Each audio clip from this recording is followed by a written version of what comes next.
Last video में हमने installation की थी SQL सर्वर 2008 की, और फिर मैंने कोशिश की थी कुछ डाउनलोडिंग की एज़्योर डेटा स्टूडियो और SSMS का लेटेस्ट वर्जन, लेकिन वो किसी रीज़न की वजह से हो नहीं पा रहा था। और रीज़न ये थी कि मेरे C ड्राइव में डाउनलोड फोल्डर है और उसके अंदर ऑलरेडी इतनी चीज़ें पड़ी थी कि ये वहाँ पे नहीं उसको वो कर रहा था। अच्छा, अब क्या हम करते हैं कि हमारे पास SSMS हो गया, यानी कि SQL सर्वर मैनेजमेंट स्टूडियो हो गया है, और एज़्योर जो है ये इस वक्त इन प्रोसेस है। ये कर लेते हैं। मीनवाइल मैं थोड़ा सा स्पेस भी यहाँ पे खाली करता हूँ डाउनलोड्स में जाके, और ये डाउनलोड्स में जो बड़ी बड़ी फाइलें पड़ी हैं ना, इनसे तो जान छुड़ाएं एक दफ़ा। कोई भी बड़ी नहीं है तो फिर वीडियोज़ में होगी। ये बड़ी बड़ी फाइलें वीडियोज़ में हैं, इसको डिलीट कर देते हैं और ये डाउनलोड में जाएं और यहाँ पे देखते हैं कि यहाँ पे बड़ी फाइल क्या पड़ी है, साइज। ये क्या चीज़ है, 2009 नवंबर CSV। नहीं चाहिए भाई, ये भी नहीं चाहिए, और ये दोनों वन ड्राइव में पड़ी हैं, ये सारी वो देखिए क्लाउड आ रहा है। इवन देन नहीं चाहिए।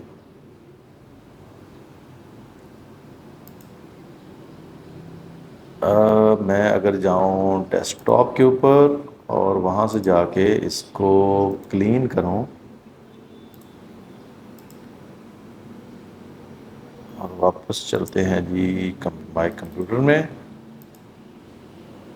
हाँ देखें ना, 7.36 GB आ गया। बाकी करता हूँ मैं इसको बाद में, लेकिन अब करनी है जी हमने इंस्टॉलेशन। हमारे पास दोनों इंस्टॉल हो गए हैं, तो एज़्योर डेटा स्टूडियो को हम पहले इंस्टॉल करते हैं। SSMS तो हमारे पास ऑलरेडी है, उसको सिर्फ अपग्रेड करेंगे। लाइसेंस एग्रीमेंट सारे ज़रूर पढ़िएगा और मुझे बताइएगा इसमें क्या लिखा हुआ है, लेकिन मेरे पास टाइम नहीं है तो मैं इसको एक्सेप्ट कर रहा हूँ। अगेन इसकी इंस्टॉलेशन भी मैं D ड्राइव में करूँगा, C में मेरे पास पहली जगह नहीं है, और डोंट क्रिएट स्टार्टअप फोल्डर नहीं मुझे करना है। उसके बाद डेस्कटॉप आइकन की ज़रूरत नहीं है मुझे, और बस नेक्स्ट कर दें और इंस्टॉल कर दें। तो ये होगी हमारी एज़्योर डेटा स्टूडियो की इंस्टॉलेशन। और दूसरा जो है वो हमारे पास है SSMS, वो भी कर लेते हैं, एक टाइम पे एक करेंगे ना।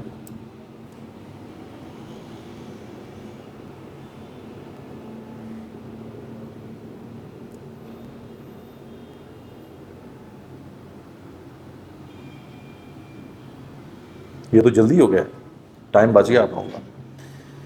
उसमें टाइम लगा था क्योंकि उसके अंदर सारे फीचर्स होने थे, यहाँ पर सिर्फ और सिर्फ डेटा स्टूडियो। देखते हैं ज़रा डेटा फैक्ट्री और SSMS, इनमें फ़र्क क्या है लुक वाइज और हर चीज़ के हिसाब से। ओके, ये है जी एज़्योर डेटा फैक्ट्री। अब यहाँ से आप एज़्योर से कनेक्ट करें या लोकल डेटाबेस से कनेक्ट करें, ये आपकी मर्ज़ी है। तो कनेक्शन क्रिएट करना है आपने। सबसे पहले सर्वर नेम यहाँ पे है आबिद मकसूद, और अथेंटिकेशन विंडो और बाकी जो भी चीज़ें हैं उनको करके इसको आप कर दें। कनेक्शन एरर कह रहा है, डोंट शो डेटाबेसेस। अब कनेक्ट तो हो गया आबिद मकसूद के साथ यहाँ पे देखें, लेकिन उसके अंदर अभी तक क्योंकि हमने नया डेटाबेस क्रिएट नहीं किया तो नहीं आ रहा। जिस तरह से हम वहाँ पे एक क्यूरी लिखने के लिए विंडो क्रिएट ओपन करते थे, यहाँ पे भी आप इसी तरह से कर सकते हैं। अच्छा, अब दूसरी चीज़ जो मैंने आपको कहा था आपने इंस्टॉल करनी है वो है SSMS। एक और चीज़ भी इंस्टॉल करनी है, होल्ड करें, जल्दी मत किया करें। तो ये मैं करने लगा हूँ जी क्लोज़, इसको भी क्लोज़ कर देते हैं, और अब हम करेंगे इंस्टॉल SSMS जो कि ये है। मीनवाइल एक काम करें, यहाँ पे लिखें MS एक्सेस डेटाबेस इंजन, और आई थिंक ये 2010 वाला ही हमें चाहिए होगा। अब बाद में देख लेंगे जब। अच्छा, ये चाहिए क्यों, असल चीज़ ये है, ये चाहिए किस लिए। आपने CSV फाइल करनी है, आपने किसी SQL सर्वर से डेटा लेके आना है, कोई मसला नहीं, हो जाएगा। लेकिन अगर आपने एक्सेल का डेटा इंपोर्ट करना है तो फिर आपको डेटाबेस इंजन इंस्टॉल करना पड़ेगा। देख लें सिस्टम कौन सा है, 32 बिट है तो पहला सेलेक्ट कर लें, 64 है तो सेकंड सेलेक्ट कर लें, और इसको आपने इंस्टॉल करना है। ये भी डाउनलोडिंग स्टार्ट होगी। मीनवाइल हमारे पास इसका सेटअप चल गया। Everything will go in the D drive. D हमने रखी इसके लिए, SQL सर्वर के लिए। और ये दूसरा सेटअप जो है इसको कैंसिल कर देता हूँ, 2 दफ़ा क्लिक हो गया था।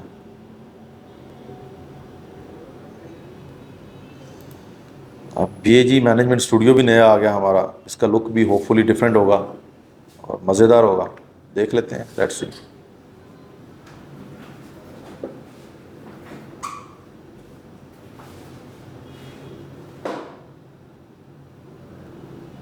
जो भी इसकी बेसिक रिक्वायरमेंट्स हैं ये कर रहा है। हम देखते हैं कि हमारी डाउनलोडिंग, डेटाबेस इंजन भी हमारा डाउनलोड हो गया है, ये भी इंस्टॉल कर लें। अगर आपने ऑफिस 2013 किया हुआ है तो फिर इसको इंस्टॉल करने की ज़रूरत नहीं पड़ेगी। अगर ऑफिस 365 किया हुआ है तो फिर आपको ये इंस्टॉल करना पड़ेगा। सी प्रोग्राम में करना है, इसको सी में ही कर देते हैं। क्या कह रहा है? कहता है जी कि आपके पास जगह ही नहीं है। अच्छा नहीं, सॉरी, वो कह रहा है कि पहला काम तो पूरा कर लो। तेज़ियाँ नहीं मान रहा, वो कहता है नो, तेज़ी नहीं चलेगी। Isolated shell for SSMS, Visual Studio 2017 जो है वो भी इंस्टॉल हो रहा है। तो जब आप पैकेजेस बनाएंगे, लिखेंगे नहीं, बनाएंगे, SSMS के हट के बनाएंगे तो आपको विजुअल स्टूडियो की ज़रूरत पड़ेगी। अब कुछ लोग आगे का सोचना शुरू हो जाएंगे कि हम .NET के ऊपर या C# के ऊपर कैसे डेवलपमेंट करेंगे, हमारा डेटाबेस कनेक्ट हो जाए और हम एक एप्लीकेशन बना लें और उस एप्लीकेशन के साथ हम एक पूरा एक वो बना दें, सिस्टम डेवलप कर दें किसी स्टोर के लिए, मेडिकल हॉस्पिटल के लिए, स्कूल के लिए, जिसके ज़रिए लोग एंट्री करें। मत सोचें इतना आगे तक, फ़िलहाल SQL सर्वर तक लें। लेकिन यस, जो डेटाबेस है वो यही यूज़ होगा, SQL सर्वर।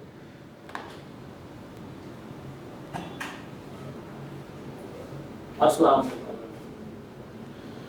तो इंस्टॉलेशन हमारी जो है वो इसकी कंप्लीट हो रही है।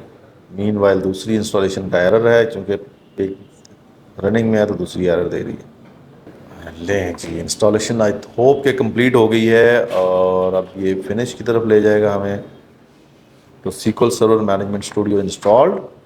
अब देखते हैं इसका लुक कैसा है इंस्टॉलेशन कंप्लीशन के बाद, और फिर इसके ऊपर करेंगे हम बात। ले जी, इसको करते हैं क्लोज और अब देखते हैं कि हमारा SQL सर्वर मैनेजमेंट स्टूडियो किस तरह का नज़र आएगा। SQL सर्वर मैनेजमेंट स्टूडियो, ये तो पुराना ही है। हाँ यस, ये है जी SQL सर्वर मैनेजमेंट स्टूडियो का लेटेस्ट वर्जन। आप लोगों ने भी इंस्टॉल कर लिया, देखें, मज़े करें, एंजॉय करें इसको। अगर ये ओपन हो जाता है तो, अभी तक तो ये ओपन नहीं हो रहा।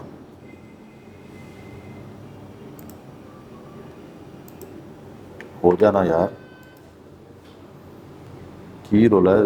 ओ यस, अच्छी लुक है। कनेक्ट करें इसको, और मोर और लेस वैसी चीज़ें ही हैं, लेकिन ज़रा थोड़ा सा शशका डाल दिया, रंग रूंग डाल के।